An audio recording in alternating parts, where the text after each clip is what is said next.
पाकिस्तानियों, आपका मुल्क, आपका दीन इस्लाम खतरे में है। इस्लाम में ये टच हो रहा है इस्लाम के साथ। और अभी आपने देखा कि पुरानी वीडियोस लेके ये यूथिये अपने भगवान की पूजा करने के लिए हमारे इस्लाम को इस्तेमाल करते हुए आगे जेल बना के, जेल का पिंजरा बना के उसकी वीडियोस लगा रहे हैं। लेकिन इनको ये अकल नहीं है कि क्या चीज यहाँ पे शेयर कर रहे हैं। यही तो इसके जुर्म है जो यहाँ पे खुद शेयर कर रहे हैं। अगर इसमें अकल होती तो इसको शेयर ना करते। सारी दुनिया को पता है कि ला इलाहा इल्लल्लाह मुहम्मद रसूलुल्लाह पूरा कलमा है। ये जाते हैं ला इलाह तक, और ला इलाह का मतलब क्या है? अल्लाह एक है। सब बच्चे को पता है। लेकिन ये फितरा इमरानिया का नया दीन जो शुरू हो रहा है यहाँ पे, जिसकी दाग बेल रख दी गई है, इसमें ला इलाह का मतलब है आजादी। और इल्लामा इकबाल के शेरों को भी नहीं बख्शते, कोई भी साइड ये नहीं बख्श रहे। और वाकई कहाँ पे एक जानी शराबी पौडरी और उसकी दास्तान पूरी जिंदगी भरी हुई है दास्तानों से, गंदी दास्तान। वो अपने आप को उठा के कभी कहाँ मिला देता है, कभी इमाम हुसैन, कभी कहाँ तौबा अस्तगफिरुल्लाह, कभी कहाँ जाके मिला देते हैं। और मसाल अब हज़रत इमाम हुसैन ने क्या तोशा खाना का सामान बेचा था? उन्होंने ये ऐसी हरकतें की थी, खुदा ना साला माफ करे।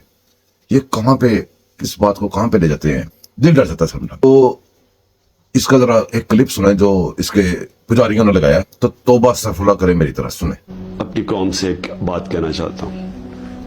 देखिए, हमने हजरत इमाम हुसैन की शहादत से क्या सीखा है?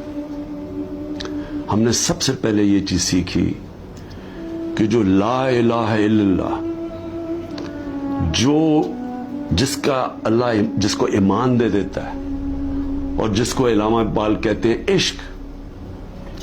और मैंने एक इल्लामा इकबाल का फारसी में मैंने ट्वीट भी किया है, और मैंने उसको अपनी इंस्टाग्राम और सारे फोरम्स पे कहा है कि वो फारसी का है, लेकिन उसमें अंग्रेजी में भी और उर्दू में भी पूरा उसका तर्जुमा है। तो इल्लामा इकबाल उनकी शहादत को कैसे देखते हैं, इतनी खूबसूरती से उन्होंने बताया हुआ है कि ला इलाहा इल्लल्लाह का मतलब आजादी, और आजादी खौफ से भी, आजादी अपनी मैं से भी, और वो आती है इश्क अल्लाह से।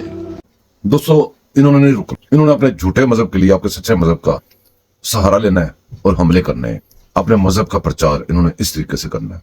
आप पे भी फर्ज है कि अपने दीन को, अपने इस्लाम को, अपने मुल्क को बचाएं।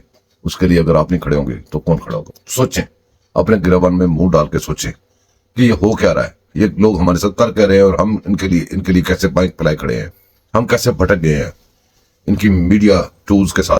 हमारे जज्बात, हमारे एहसास, हमारी लॉयल्टी अपने मजहब, अपने मुल्क के साथ सारी खत्म हो रही है।